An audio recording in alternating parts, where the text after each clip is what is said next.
आज का class live हो चुका है। आप लोग इन प्रश्नों पे बने रहिएगा अंत तक, क्योंकि ये ऐसे प्रश्न हैं आपको बोर्ड पेपर में एक कदम पूछेंगे। ऐसे प्रश्न आपको बार बार मिलेंगे नहीं, तो इन प्रश्नों पे आप लोग बिल्कुल ध्यान दीजिएगा और समझने का प्रयास कीजिएगा। जो समझेंगे, याद करेंगे, वही आप लोग को क्या रहेगा, औषधि का काम करेगा पेपर में। क्योंकि जो भूल जाएंगे वो तो काम नहीं आएगा, लेकिन जब आपके सामने प्रश्न आएंगे याद रहेगा जो, वही आप लोग का एकदम औषधि रहेगा। ठीक है, तो ध्यान दीजिएगा इन प्रश्नों पे। प्रश्न है आज का छंद, ठीक है, और छंद से आपका प्रश्न है, आपको बोर्ड पेपर में ये छंद आपको देखने को मिलेगा ही मिलेगा। ठीक है, तो देखिए आज का छंद दिया है कि किलकत कान घुटुरनी आवत। ये क्या है, आपका छंद है।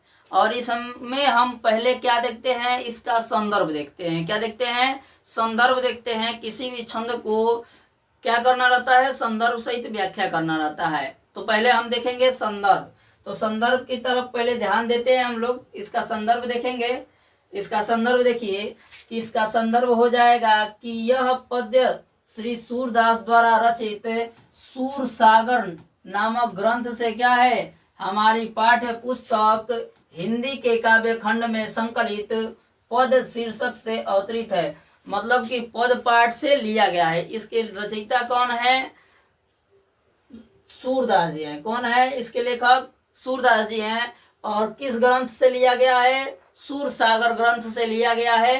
ठीक है, और किस पाठ से लिया गया है, पद पाठ से लिया गया है। उम्मीद करते हैं आप लोग को संदर्भ याद हो गया होगा, समझ में आया होगा। ठीक है, एक बार आप लोग को हम बताना चाहेंगे कि यदि आप लोग कक्षा 10 के छात्र हैं तो हिंदी बहुत महत्वपूर्ण विषय है। यदि आप हिंदी में फेल होते हैं तो सारे विषयों में फेल माने जाएंगे। तो हिंदी का विशेषकर आप लोग ध्यान दीजिए और उसे पढ़िए। जितना पढ़ सकिए, याद कर सकिए, करिए और ध्यान से बातों को पढ़िए। ठीक है, और ध्यान दीजिए ये आपका जो संदर्भ है, इसके लिए संदर्भ लिखने के लिए लेखक का नाम और पाठ का नाम याद रहना चाहिए हमेशा आपको। ठीक है, आगे बढ़ते हैं छंद की तरफ। ठीक है, छंद देखेंगे हम लोग। इसका छंद है कि दे रहा है कि किलकत कान घुटुरनी आवत। आगे दे रहा है अगले पंक्ति में कि मणिमय कनक नंद के आंगन बिंब पकड़वे धावत। देखिए ये उस समय की बात है जब श्री कृष्ण बालक रूप में थे। किस रूप में थे, बालक रूप में थे, छोटे थे। अभी आप लोग देखे होंगे छोटे छोटे बच्चे क्या करते हैं, घुटनों के बल चला करते हैं। जेके गांव के भाषा में कहल जाला माँ होके लइकवा चलता। केना चलता, माँ होके लइकवा चलता। लइकवा तक का होता, अब टिगरता गोड़े के बल ले। ठीक है, तो देखिए इसमें बताया जा रहा है, सूरदास जी ने बताया है कि इसमें क्या कह रहे हैं सूरदास जी की, कह रहे हैं कि किलकत कान घुटुरनी आवत। क्या कर रहे हैं, इसमें श्री कृष्ण जो है बालक रूप में है और किलकारी मारने का मतलब होता है हंसना। क्या होता है, हंसना। ठीक है, किलकारी मारते हुए और घुटुरनी आवत मतलब कि घुटनों के बल चल के आ रहे हैं। आगे दे रहा है मणिमय कनक नंद के आंगन बिंब पकड़ धावत। जो नंद बाबा हैं उनका जो घर था, राजमहल था। ठीक है, वो एक राजा थे नंद बाबा, और वो क्या करते थे, उनका जो राजमहल था वो हीरो मोतियों से जड़कर बना था। ठीक है, सोने चांदियों से। तो उसमें उनका प्रतिबिंब बन रहा है। किसका, भगवान श्री कृष्ण का उसमें प्रतिबिंब बन रहा है।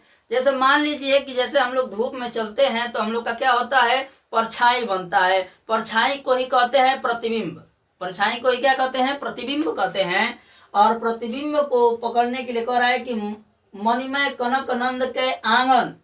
ठीक है, नंद बाबा के आंगन में जो भगवान श्री कृष्ण है घुटनों के बल चल रहे हैं, उनका परछाई बन रहा है।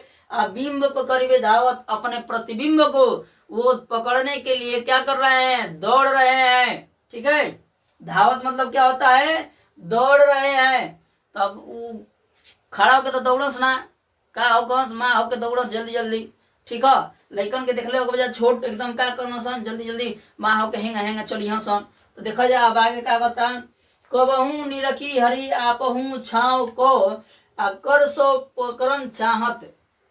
कह रहे हैं कि कभी वो अपने परछाई को देखते हैं, क्या करते हैं, कभी वो अपने परछाई को देखते हैं और कभी उसे क्या कर रहे हैं, पकड़ने की चेष्टा कर रहे हैं, पकड़ने की क्या कर रहे हैं, चेष्टा कर रहे हैं, प्रयास कर रहे हैं। ठीक है, आगे कह रहा है किलकारी, क्या कह रहे हैं, किलकी हंसत राजत दय दतिया पुनि पुनिति ही अगाहत।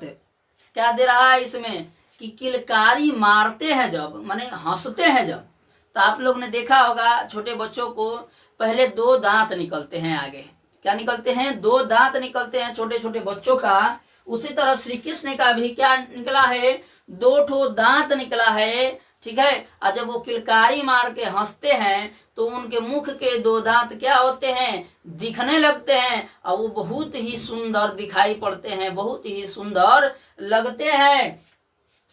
ठीक है, आगे देखिए कह रहा है कनक भूमि, कह रहा है कि कनक भूमि पर कर पग छाया यह उपमा इकराजती। ठीक है, कहने का मतलब है कि पृथ्वी, क्या कह रहा है ना कि कनक भूमि पर कर पग छाया, जब भूमि पर धरती पर उनकी छाया बनती है तो मानो ऐसा प्रतीत हो रहा है, क्या ऐसा प्रतीत हो रहा है हो रहा है जैसे मानो कि भूमि पर कमल का आसन सजा दिया है। ठीक है, आगे देखिए कह रहा है करी करी प्रतिपद प्रतिमनि वसुधा कमल बैठती राजती। इसमें बताया जा रहा है कि लग रहा है ऐसे श्री कृष्ण को देखकर धरती माँ ने कमल रूपी आसन सजा रखा है उनको बैठने के लिए। किसको, भगवान श्री कृष्ण को बैठने के लिए उन्होंने क्या कर दिया है, कमल का आसन लगा दिया है। क्या कर दिया है, कमल का आसन लगा दिया है। आगे देखिए कह रहा है बाल दशा सुख निरखी यशोदा पुनि पुनि नंद बुलावती। ये सारे दृश्य को देखकर, क्या ये सारे दृश्य को देखकर माता यशोदा का सुख का अनुभूति नहीं कर सकते हैं आप, उनके सुखों का आप क्या अनुमान नहीं लगा सकते हैं, वो कितना खुश हैं और कितना खुशी उनका मन है। ठीक है, और ये सारे दशा को देखकर, ये सारे दृश्य को देखकर पुनि पुनि मतलब कि बार बार क्या पुकार रही हैं, किसको, नंद बाबा को बुला रही हैं। किसको बुला रही हैं, नंद बाबा को बुला रही हैं। ठीक है, आगे कह रहा है कि अचरा तरे लय ढाकी सुर के प्रभु को दूध पियावती। और सूरदास जी कह रहे हैं, कौन कह रहा है, सूरदास जी कह रहे हैं कि यशोदा मैया भगवान श्री कृष्ण बालक जो रूप में है उनको अपने आंचल तले ढक कर क्या कर रही हैं, दूध पिला रही हैं। ठीक है, उम्मीद करते हैं आप लोग को ये व्याख्या समझ में आया होगा। यदि आप लोग को व्याख्या समझ में आया हो तो वीडियो को लाइक कर दीजिएगा, शेयर कर दीजिएगा। यदि आप चैनल पे नए हैं तो चैनल को सब्सक्राइब कर बेल आइकन को प्रेस कर दीजिएगा। ठीक है, आगे बढ़ते हैं अगले प्रश्न की तरफ। अगला हमारा प्रश्न है, अगला प्रश्न देखेंगे हम। अगला प्रश्न है आपका छंद से, ध्यान दीजिएगा। ठीक है, पहले छंद को पढ़ने से पहले हम लोग इसका संदर्भ देखेंगे। क्या देखेंगे, संदर्भ देखेंगे, इसके संदर्भ में क्या कह रहा है। ठीक है, इसका संदर्भ देखिए। संदर्भ कह रहा है कि प्रस्तुत दोहा कविवर बिहारी द्वारा रचित बिहारी सतसई से हमारी पाठ्य पुस्तक हिंदी के काव्य खंड में संकलित नीति शीर्षक से उद्धृत है। नीति पाठ से लिया गया है। ठीक है ना, इस पे ध्यान दीजिएगा आप लोग। किस पाठ का है, नीति पाठ का है, इसे भूलिएगा मत, बिल्कुल याद रखिएगा। ठीक है, आगे कह रहा है, देखिए ये आपका इसमें संदर्भ हो गया ये। और देखिए ध्यान रखिएगा कि लेखक का नाम याद रखिएगा और पाठ का नाम याद रखिएगा। तो अभी किसी भी छंद का आप क्या कर सकते हैं, संदर्भ लिख सकते हैं, अन्यथा उसका संदर्भ नहीं लिख सकते हैं। ठीक है ना, तो ध्यान दीजिए। अब क्या बढ़ते हैं, अब छंद की व्याख्या की तरफ बढ़ते हैं। क्या देखेंगे, व्याख्या देखेंगे, और व्याख्या पे सभी लोग ध्यान दीजिएगा। ठीक है, इसकी व्याख्या करेंगे हम। कह रहा है कि बसे बुराई जासुतन ताही को सन्मानू, आप भले भलो कहीं छोड़िए खोटे ग्रह जपू दानु।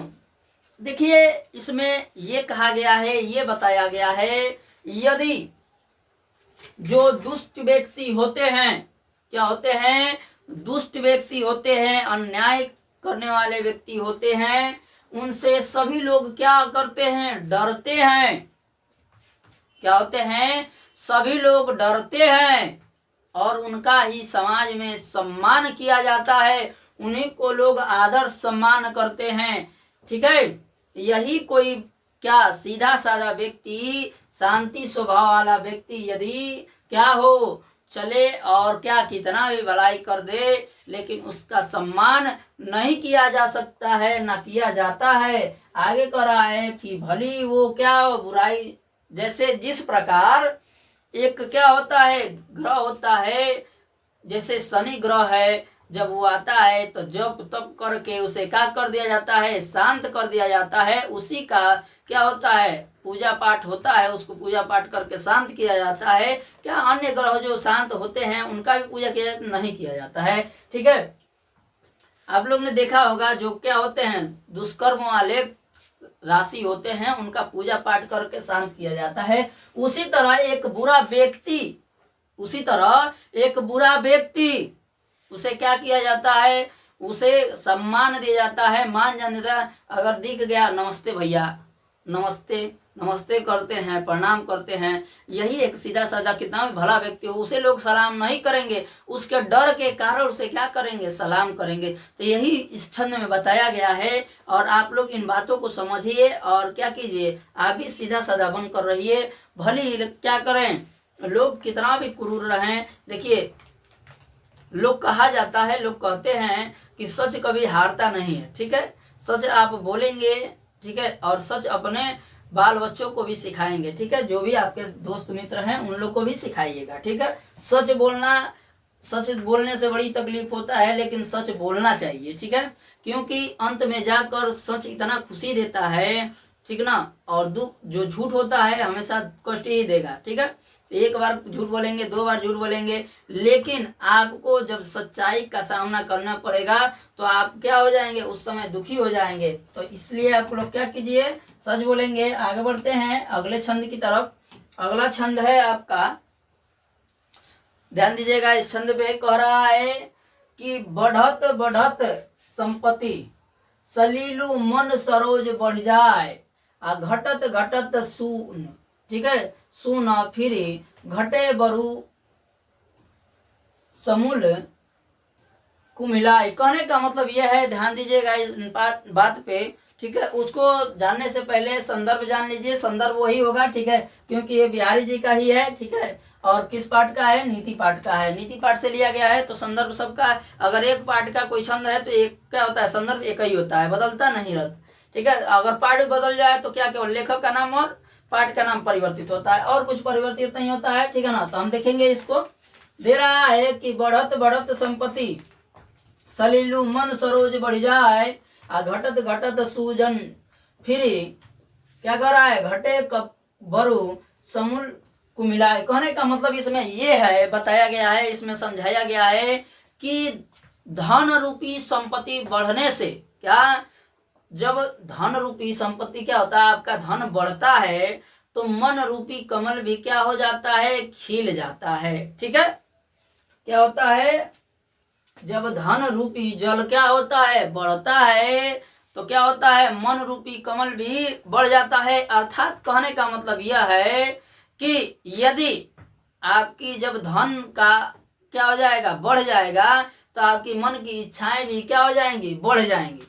जब आपका धन बढ़ेगा तो मन बढ़ जाएगा, ये खरीद लें, वो खरीद लें, गाड़ी खरीद लें, घर बनवा दें। ठीक है, तो आप लोग इन पे ध्यान दीजिएगा। आगे कहा जा रहा है कि घटत घटत सुख, फिर मतलब कि जब धन रूपी जल घटता है, क्या धन रूपी जब जल घटता है, तब मन रूपी जो कमल होता है वो घट नहीं पाता है, वो क्या रहता है, स्थिर रहता है। आप तो उसे बढ़ा नहीं सकते हैं, ना उसे घटा सकते हैं।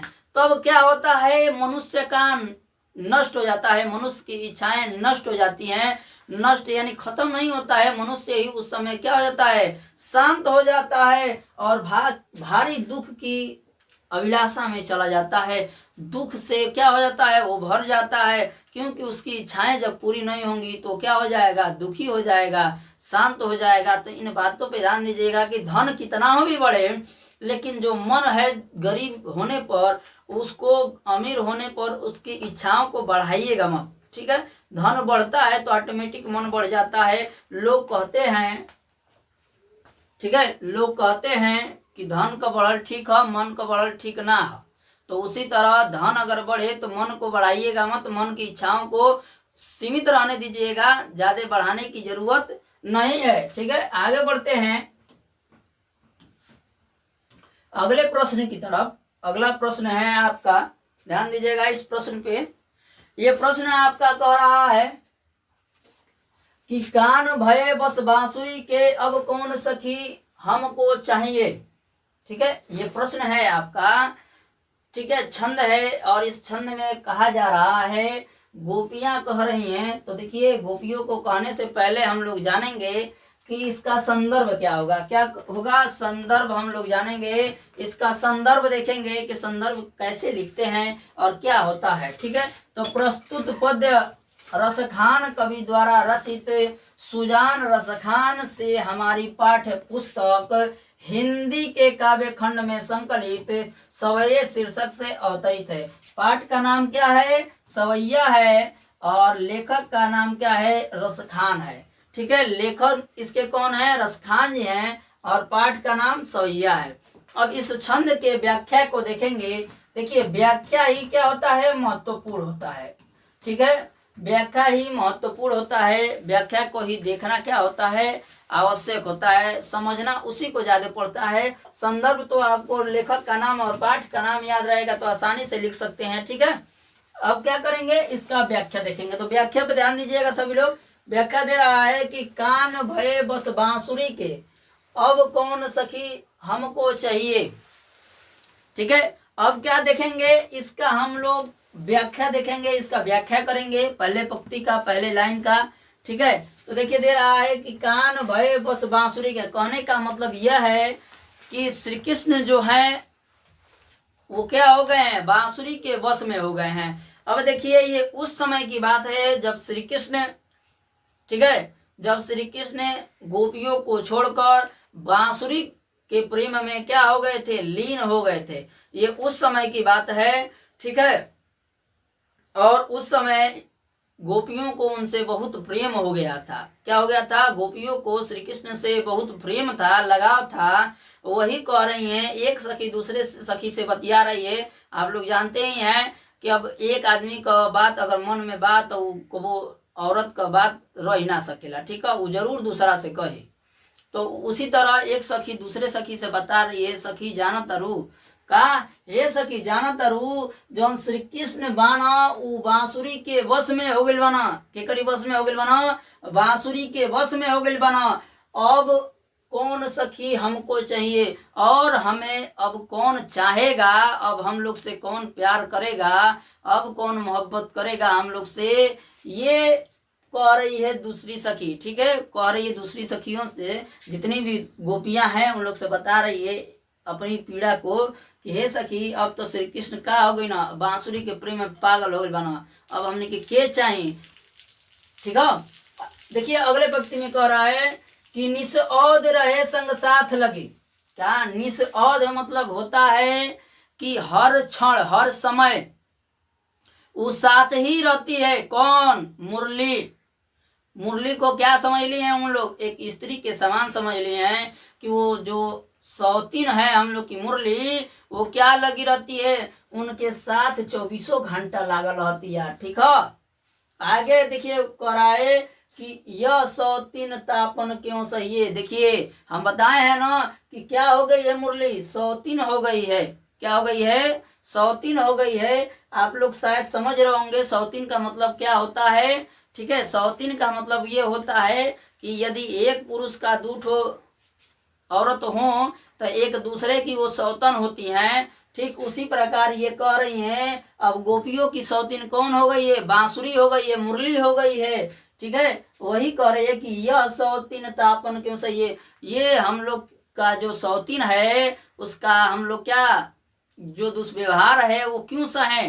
ठीक है, आगे कह रहा है कि जिन मोही लियो मनमोहन को, क्या किया है बांसुरी ने? जिसने श्री कृष्ण का मन को मोह लिया है, श्री कृष्ण के मन को मोह लिया है। किसने? उस बांसुरी ने।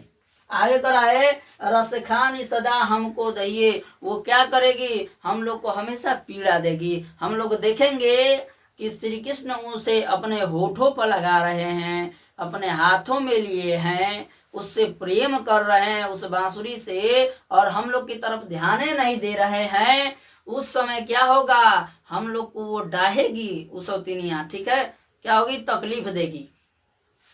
आगे ये मतलब होता है कि डाहना जो करना, बहुत डाहतिया, समझ गए होंगे। ठीक है, आगे दे रहा है कि मिल आओ सबे सखी भाग चले अब तो ब्रज में बांसुरी रहिए।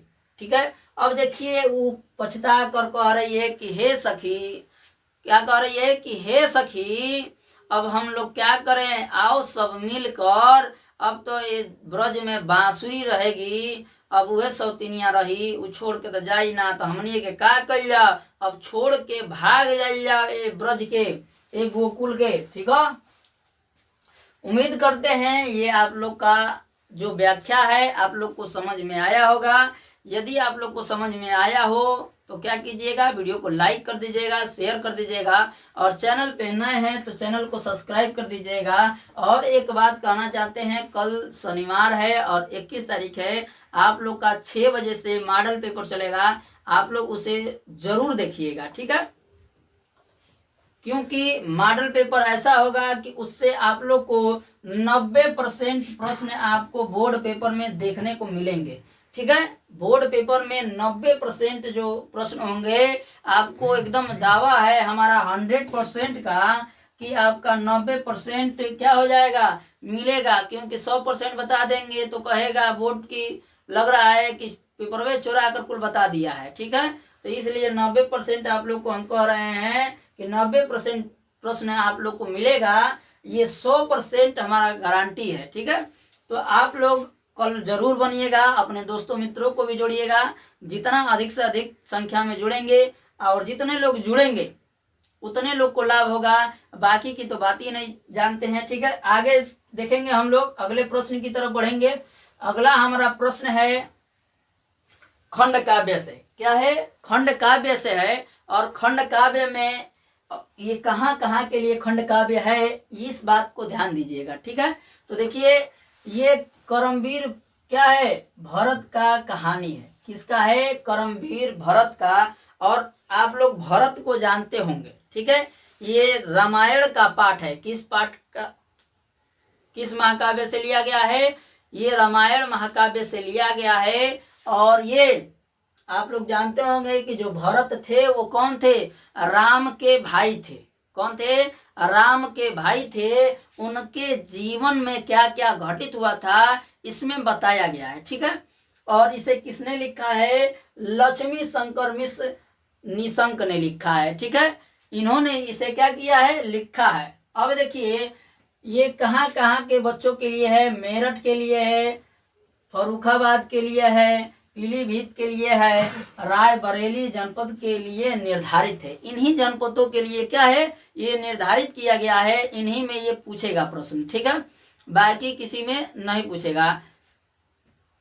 जिसका भी जो उत्तर प्रदेश में पूरे जितने उत्तर प्रदेश के यूपी बोर्ड के पेपर होते हैं, जितने भी खंड काव्य आप लोग से पूछते हैं वो सारे आप लोग को बता दिए जाएंगे। सबका अलग अलग वीडियो बनाकर हम क्या करेंगे? प्रोवाइड कर देंगे। ठीक है, तो ध्यान दीजिएगा इस पे। कह रहा है कि आगमन सर्ग, कहने का मतलब कि ये प्रथम सर्ग है आपका। ठीक है, पहला सर्ग है। इसमें 6 सर्ग हैं। कितने सर्ग हैं? 6 सर्ग हैं। जिस तरह कर्ण खंड काव्य में 7 सर्ग थे, उसी तरह इसमें 6 गो सर्ग हैं। ठीक है ना। आज हम बता रहे हैं आप लोग को प्रथम सर्ग। क्या बताएंगे? प्रथम सर्ग बताएंगे।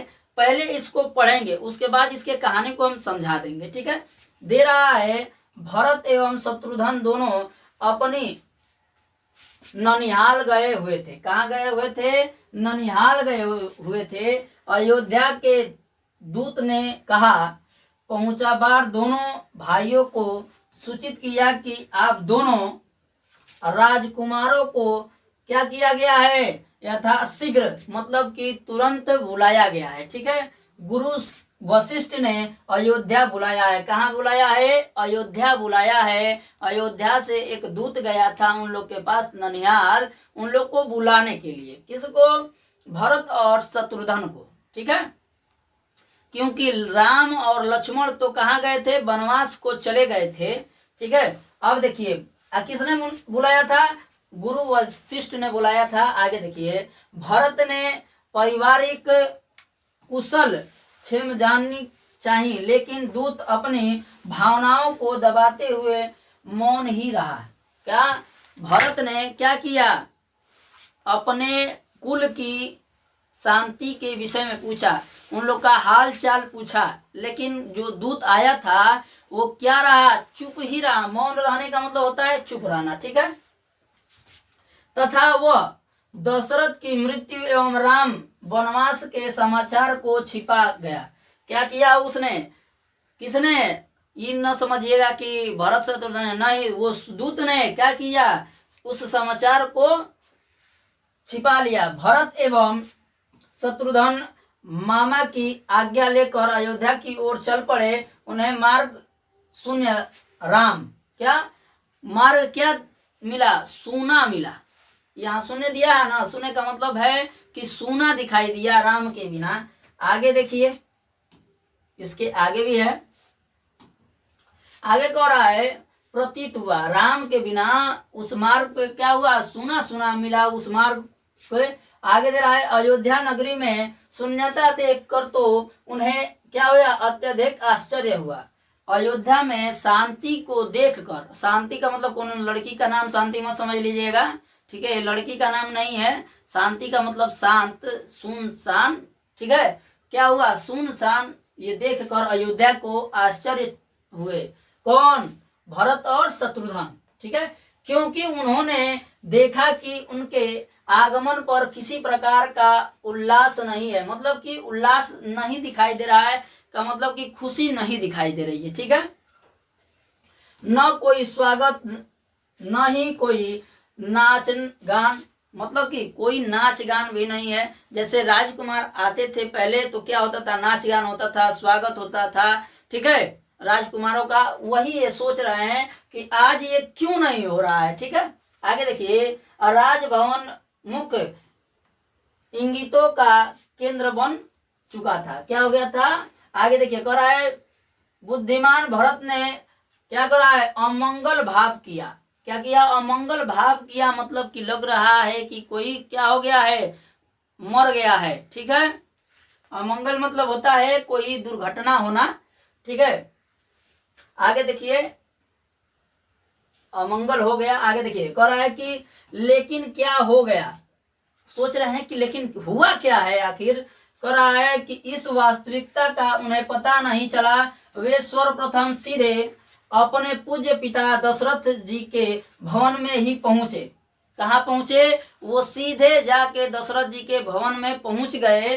ठीक है, आगे कह रहा है, वहां की शून्यता देख कर तो उनका मन एकदम क्या हो गया? विचलित हो उठा, बेचैन हो उठा। ठीक है, उन्होंने राजभवन के द्वार पर किसी द्वारपाल अथवा मंत्री तक को भी नहीं देखा। ठीक है, तब वे अतीत व्याकुल हुए। क्या हो गए? बहुत ही व्याकुल हो गए, बहुत ही चिंतित हो गए, और अपनी माता कैकेयी के भवन में की ओर क्या हो गए? चल पड़े। प्रथम सर्ग में इतना ही था, और बात को समझिएगा। ठीक है, भरत और शत्रुघ्न अपने नानी के हैं, आप लोग आम भाषा में कहते हैं नानी की है जाई। ठीक है, तो नानी की है गोइला ना। ठीक है ना, तो नानी की है गोइला ना गुरु वशिष्ठ ने। ठीक है ना, ये देखिए उस समय की बात है जिस समय राजा राम को राजा दशरथ ने क्या कर दिया था? कैकेयी के कहने पर वनवास दे दिया था। ठीक है, वनवास दे दिया था, और राजा किसको बना दिया था? भरत को बना दिया था। और उनके राम के वियोग में दशरथ का मृत्यु हो गया था। लेकिन भरत को इन बातों का खबर नहीं था। उस समय गुरु वशिष्ठ ने जब राम वनवास को चले गए और क्या हो गया, दशरथ का निधन हो गया, मृत्यु हो गया, उस समय गुरु वशिष्ठ ने राजपाट देने के लिए, सौंपने के लिए गुरु वशिष्ठ ने क्या किया, उनको बुलवाया। किनको, भरत और शत्रुघ्न को वो बुलवाए और उन्होंने क्या किया, पूछा कि हे दूत, तुम बताओ हमारा राजपाट कुशल मंगल तो है ना, हमारे पिता माता भाई जो हैं वो कुशल मंगल हैं तो। लेकिन उस दूत ने कुछ भी नहीं बताया, वो मौन ही रहा, चुप ही रहा। ठीक है, आगे कहा गया है इसमें कि वो जब निकल पड़े अपने मामा की आज्ञा लेकर अयोध्या के लिए, तो रास्ते में इन्होंने देखा कि रास्ता भी क्या है, सुनसान है। ठीक है, रास्ता सुनसान है और आगे जाने पर इन्होंने देखा कि क्या, राज भी सुनसान है, जितना भी उनका राज्य था वो भी सुनसान है, एकदम शांत है। ठीक है, वो द्वार पे पहुंचे जब, तो वहां भी कोई द्वारपाल नहीं था, कोई मंत्री नहीं था। ठीक है, ये चीज देखकर उनको बड़ी आश्चर्य हुआ। क्या हुआ, वो आश्चर्य में डूब गए और सोच में पड़ गए कि ये क्या हुआ। वो सीधे कहाँ गए, दशरथ के भवन में, यानी कि अपने पिता के भवन में गए, वहां भी कोई नहीं था। राजा दशरथ के भवन में जाने के बाद भी उनको कोई नहीं मिला। उसके बाद वो माता केकई के सीधे महल में गए। महल का मतलब जो उनका रूम बनाया गया था, घर बनता है, महल बनता है तो अलग अलग सबका रूम बन जाता है, उसी तरह इनका भी, केकई का भी अलग रूम था, उसमें गए अब सीधे। इतना ही इस सर्ग में बताया गया है। अब इसके आगे जानने के लिए हम लोग को अगला सर्ग जानना पड़ेगा। ठीक है, उम्मीद करते हैं कि आप लोग को बात ये समझ में आया होगा। अब आगे बढ़ेंगे हम अगले प्रश्न की तरफ। ठीक है, अगला प्रश्न आपका क्या है, इसको देखेंगे। और देखिए अगला प्रश्न है आपका बहुविकल्पी से। ठीक है, बहुविकल्पीय प्रश्न है ये और व्याकरण से है। क्या है, व्याकरण से ये प्रश्न है। इस पे ध्यान देने योग्य सारे प्रश्न हैं, कोई भी ऐसा प्रश्न नहीं है जिसमें आप लोग क्या करेंगे, छोड़ेंगे। ठीक है, क्योंकि ऐसा प्रश्न आप लोग से पूछेगा जरूर। ठीक है, और पिछले सत्रों में आप लोग देखेंगे तो ये सारे प्रश्न आपको मिलेंगे। दिया है पहला प्रश्न, ठीक है, दे रहा है कि गाय कौन सी संज्ञा है, गाय कौन सी संज्ञा है ये हमें बताना है। ठीक है, पहला कह रहा है कि व्यक्तिवाचक, जातिवाचक, भाववाचक और द्रव्यवाचक। ठीक है, तो देखिए गाय जो है एक जातिवाचक संज्ञा है। क्या है, एक जातिवाचक संज्ञा है। गाय में अलग अलग गाय आती हैं। ठीक है, अलग अलग विभाग की गाय आती हैं, तो गाय ये क्या है, जातिवाचक संज्ञा है। ठीक है, उसकी जाति को कहा जा रहा है गाय। सबको क्या कहा जाएगा, वो किसी भी नस्ल की गाय हो, ठीक है, उसे क्या कहा जाएगा, गाय ही कहा जाएगा, उसे भैंस ना कह दिया जाए। ठीक है, तो ये क्या हो जाएगा, जातिवाचक संज्ञा हो जाएगा। ठीक है ना, ये आपका क्या हो जाएगा, बी ऑप्शन सही हो जाएगा। ठीक है, आगे बढ़ते हैं दूसरे प्रश्न की तरफ। दूसरा आज का प्रश्न है आपका, कह रहा है निम्न में कौन सी भाववाचक संज्ञा है। इसमें बताना है कि हमें कि इन चार विकल्पों में से कौन सा भाववाचक संज्ञा है। पहला कह रहा है कि दिल्ली, लड़का, मोहन, बीमारी। ठीक है, तो देखिए इसमें दिल्ली है, एक स्थान का नाम है। क्या है, एक स्थान का नाम है, एक जगह का नाम है। लड़का ये क्या है, ये भी एक संज्ञा है, नाम है, जो क्या है, जाति है। क्या है, लड़कों में आ जाएंगे जो भी हो लड़के। ठीक है, जो पुरुष होते हैं, जैसे छोटा बच्चा हो चाहे बड़ा बच्चा हो, उसको लड़का हम कह सकते हैं। ठीक है, अब जैसे मोहन आ गया, मोहन क्या है, इस लड़के का नाम हम रख सकते हैं मोहन, तो ये भी क्या है, संज्ञा है। अब आ गया बीमारी। बीमारी क्या है, ये भाववाचक संज्ञा के अंतर्गत आएगी। किसके अंतर्गत, भाववाचक संज्ञा के अंतर्गत ये आएगा हमारा बीमारी। क्या आ जाएगा, ये बीमारी हमारा भाववाचक संज्ञा के तरफ। जैसे क्या हो जाएगा, मोटा, पतला। ठीक है, आगे देखिए जैसे क्या हो जाएगा, खुशी। खुशी नाम नहीं पकड़ रहे हैं हम, उसके मन की खुशी की बात कर रहे हैं। ये ना कि खुशी लड़की का नाम ले रहे हैं, नहीं, खुशी लड़की का नाम नहीं ले रहे हैं, उसके खुशी की बात कर रहे हैं। ये भी क्या आएगा, उसके भाववाचक संज्ञा में आएगा। ये क्या हो जाएगा, आपका डी ऑप्शन सही हो जाएगा। आगे बढ़ते हैं क्वेश्चन नंबर 3 की तरफ। क्वेश्चन नंबर 3 है आपका, कह रहा है निम्नलिखित में से कौन सा शब्द समूहवाचक संज्ञा नहीं है। इसमें बताना है कि समूहवाचक संज्ञा कौन नहीं है। ठीक है, पहला कह रहा है सभा, कक्षा, भीड़ और दौड़। देखिए, हम आप लोग को बताना चाहेंगे कि सभा की बात कर रहा है तो सभा उसे कहते हैं जहां 5 से अधिक लोग बैठे हों, 3 से अधिक लोग बैठे हों, चाहे बहुत सारे लोग बैठे हों इकट्ठे होकर, उसे कहते हैं हम सभा। ठीक है, किसी चीज की सभा लगी हो उसे हम क्या कहते हैं, सभा। अगर कक्षा की बात करें तो कक्षा में एगो लड़का तो पढ़े लाना। ठीक है, एक कक्षा में कम से कम, किसी भी कक्षा हो, कक्षा 1 का हो, विद्यालय में कई कक्षाएं होती हैं। ठीक है, एक से जितना तक वो क्लास हो उसमें अन्य भी बच्चे पढ़ते हैं, एक बच्चे को पढ़ाया नहीं जाता है। ठीक है, तो क्या हो जाएगा, ये भी आ जाएगा किसमें, समूहवाचक संज्ञा के अंतर्गत। ठीक है, भीड़ भी होता है तो भीड़ क्या कहते हैं, जब कई लोग वहां पे बहुत ज्यादा लोग होते हैं, कहीं आने जाने का उसमें रास्ता कम हो, उसे कहते हैं भीड़। ठीक है, तो ये भी क्या होगा, कई लोगों का समूह है इसमें भी। अब ये क्या हो जाएगा, समूह वाचक संज्ञा के अंतर्गत ये तीनों आ रहे हैं। अब बच गया दौड़। क्या बच गया, दौड़ बच गया। आपका ये जो दौड़ है वो क्या आ जाएगा, इसमें समूहवाचक संज्ञा में ये नहीं आएगा। आपसे यही ना पूछा है कि जो नहीं आएगा वो क्या हमको बताना है। तो ये तो सारे जो हैं समूहवाचक संज्ञा के अंतर्गत आ रहे हैं। ठीक है, ये समूहवाचक संज्ञा ये तीनों हैं, और ये आपका दौड़ जो है समूहवाचक संज्ञा नहीं है, इसलिए आपका क्या हो जाएगा, डी ऑप्शन सही हो जाएगा। ये चौथा विकल्प आपका सही हो जाएगा, समूहवाचक संज्ञा ये नहीं है। ठीक है, क्वेश्चन नंबर 3 का आपका डी ऑप्शन क्या हो जाएगा, सही हो जाएगा। आगे बढ़ते हैं क्वेश्चन नंबर 4 की तरफ। क्वेश्चन नंबर 4 है आपका,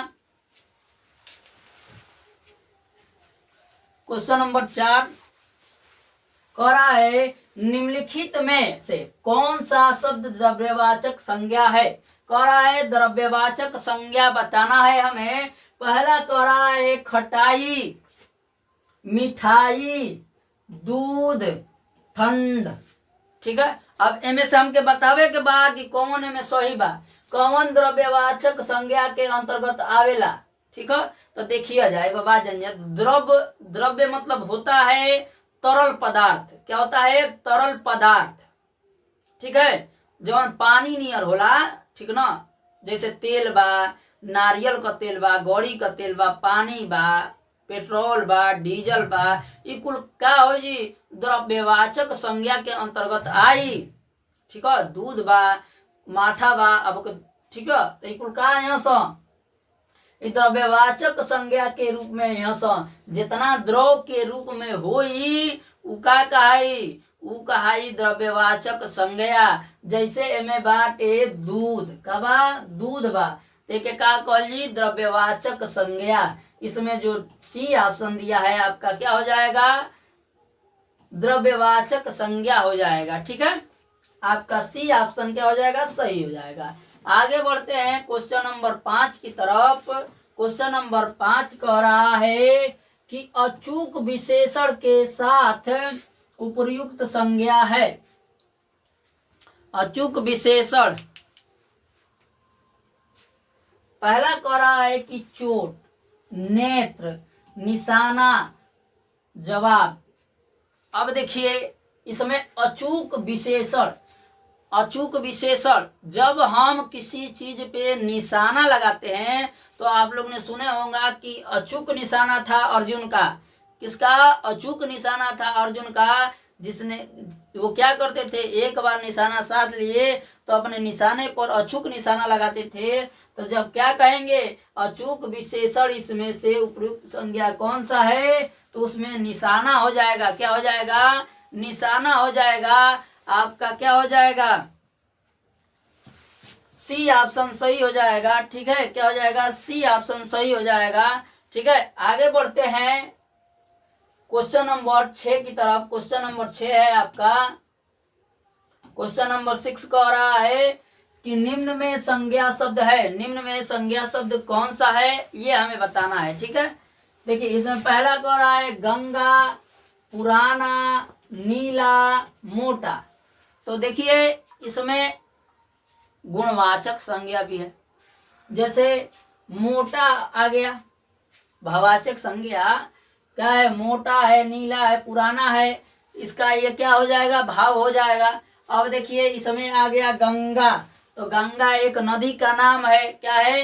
एक नदी का नाम है। ये क्या हो जाएगा? संज्ञा हो जाएगा। हम जानते हैं कि किसी व्यक्ति, वस्तु, स्थान के नाम को क्या कहते हैं? संज्ञा कहते हैं। तो ये क्या हो जाएगा? गंगा एक नदी का नाम है, इसे क्या कहेंगे? ये हमारी संज्ञा है। ठीक है, ये हमारा 6 नंबर प्रश्न का ऑप्शन कौन सा सही हो जाएगा?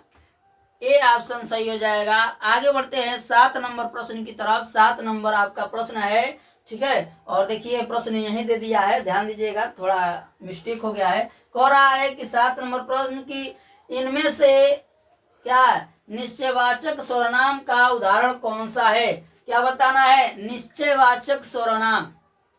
ठीक है, निश्चयवाचक का मतलब हो कि जो निश्चित हो। ठीक है, जो कन्फर्म हो कि एकदम आज आना है तो आज आना है। ठीक है, ये काम करना है तो करना है। जो अनिश्चित हो उसे क्या कहते हैं? वो अनिश्चयवाचक संज्ञा सर्वनाम होता है, चाहे संज्ञा होता है। ठीक है, अब देखिए हम लोग बढ़ते हैं इसके विकल्प की तरफ। विकल्प को देखेंगे, ये 4 विकल्प दिए गए हैं। कोई, यह, जो, कुछ। और इसमें आप लोग को देख रहे होंगे कि अनिश्चय वाचक संज्ञा का उदाहरण भी दिया है, जैसे कोई। क्या हमें निश्चित है कि हम किसे बुला रहे हैं? किस हम बुलाने की बात कर रहे हैं, केहू के बुला ले यह हो, तभी नहीं ना पता कि के बुलावे के बाद। अब वहां कोई खड़ा व्यक्ति है, हम उसे कहें कि क्या यह व्यक्ति को बुलाओ, इधर सुनत रहो, आवा है नहीं, तो हम निश्चित है ना कि उस व्यक्ति को बुला रहे हैं, यह दिखा रहे हैं कि यह वस्तु है। ठीक है, ये कह रहे हैं कि यह बोर्ड है। ठीक है, यह बोर्ड है, तो ये क्या हो जाएगा? निश्चित हो जाएगा। ये निश्चित है ना, तो ये क्या हो जाएगा? जब यह कहे, वह कहे, तो वहां पे क्या हो जाएगा? निश्चयवाचक सर्वनाम हो जाएगा। क्या हो जाएगा? निश्चयवाचक सर्वनाम हो जाएगा। ये आपका निश्चित हो जाएगा। क्या हो जाएगा? आपका बी ऑप्शन सही हो जाएगा। आगे बढ़ते हैं क्वेश्चन नंबर 8 की तरफ। क्वेश्चन नंबर 8 है आपका, कह रहा है किसी को बुलाओ वाक्य में किसी इनमें से क्या है? कह रहा है किसी को बुलाओ, इस वाक्य में जो किसी है वो क्या है? पहला कह रहा है कि संयुक्त सर्वनाम है, सर्वनामिक विशेषण है, अनिश्चयवाचक सर्वनाम है, यौगिक सर्वनामिक विशेषण है। इनमें से क्या है ये हमें बताना है। तो देखिए अभी बताए हैं कि यह कहे, वह कहे, ठीक है, या किसी का नाम पकड़ के कहे, तो वो निश्चयवाचक सर्वनाम के अंतर्गत आएंगे। किसके अंतर्गत? निश्चयवाचक, निश्चयवाचक सर्वनाम के अंतर्गत आएंगे। यही अगर किसी, कुछ, कोई जब कहे तो वहां पे क्या हो जाएगा? अनिश्चयवाचक सर्वनाम हो जाएगा। क्या हो जाएगा? अनिश्चयवाचक सर्वनाम हो जाएगा। इसलिए यह वह विशेषण है, नहीं सर्वनाम है, ठीक है ना, इसलिए सर्वनाम है क्योंकि ये संज्ञा के स्थान पर प्रयोग किए जाते हैं। क्या किए जाते हैं? ये संज्ञा के स्थान पे प्रयोग किए जाते हैं। ठीक है, ये क्या हो जाएगा? अनिश्चयवाचक सर्वनाम हो जाएगा, क्योंकि ये क्या है? निश्चित नहीं ना है कि किसे बुलाया जा रहा है। तो आपका क्या हो जाएगा? सी ऑप्शन सही हो जाएगा, अनिश्चयवाचक सर्वनाम। ठीक है, अनिश्चयवाचक सर्वनाम हो जाएगा, सी ऑप्शन। ध्यान दीजिए, आगे बढ़ते हैं क्वेश्चन नंबर 9 की तरफ। क्वेश्चन नंबर 9 है कि वह दूसरे को नहीं बल्कि अपने आप को सुधार क्या कर रहा है, सुधार रहा है इस वाक्य में, क्या कर रहा है, अधोरेखित शब्दों का सर्वनाम का प्रकार लिखिए। इसमें क्या करना है, उस सर्वनाम का प्रकार लिखना है। कह रहा है संबंधवाचक सर्वनाम, दूसरा कह रहा है पुरुषवाचक सर्वनाम, तीसरा कह रहा है निश्चयवाचक सर्वनाम, चौथा कह रहा है निजवाचक सर्वनाम। देखिए इस वाक्य को समझिएगा, कह रहा है कि वह दूसरे को नहीं बल्कि अपने आप को सुधार रहा है।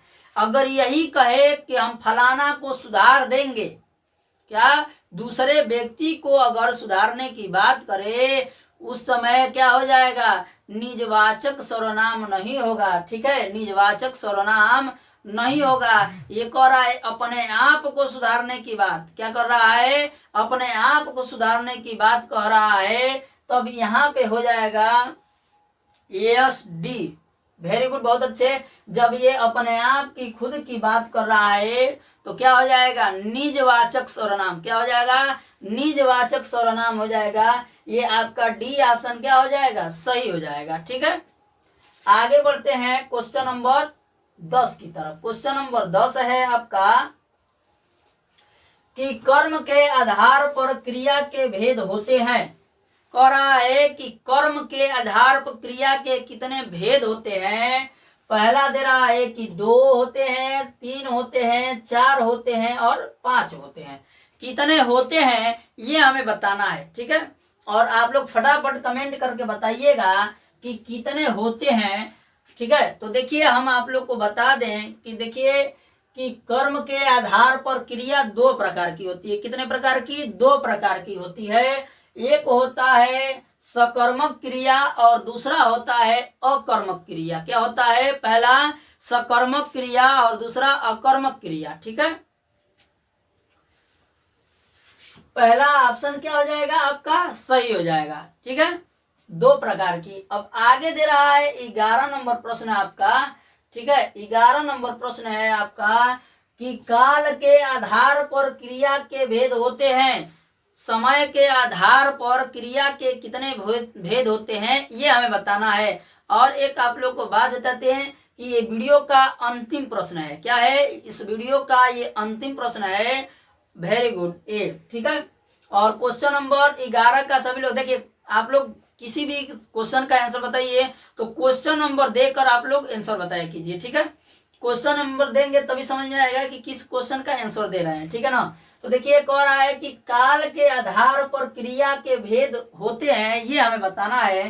पहला कह रहा है कि 2 होते हैं, 3 होते हैं, 4 होते हैं या 5 होते हैं। कितने होते हैं ये हमें बताना है। तो ध्यान दीजिए, काल के आधार पर 5 प्रकार के होते हैं, नहीं बी ऑप्शन दे रहे हैं 3 प्रकार के। वेरी गुड, ठीक है, क्या हो जाएगा, बी ऑप्शन हो जाएगा। आप लोग जानते हैं, बहुत अच्छा बात है। ठीक है, काल के आधार का मतलब होता है, काल मतलब होता है समय। क्या होता है, समय होता है। और समय के आधार पर पूछ रहा है तो समय को 3 हिस्सों में बांटा गया है। ठीक है, काल को 3 भागों में बांटा गया है। अंग्रेजी में कहते हैं टेंस। ठीक है, काल को, समय को। ठीक है, अब देखिए उसको कहते हैं अंग्रेजी में प्रेजेंट टेंस, पास्ट टेंस और फ्यूचर टेंस। ठीक है, ये 3 टेंस होते हैं, मतलब कि 3 काल होता है। कहने का मतलब कि वर्तमान काल, भविष्य काल और भूतकाल, ये 3 काल होते हैं। ये तीनों काल के आधार पर ये 3 भाग में बटा है। ठीक है, काल के आधार पर क्रिया को कितने भागों में बांटा गया है, 3 भागों में बांटा गया है। ठीक है, इसलिए आपका क्या हो जाएगा, बी ऑप्शन सही हो जाएगा।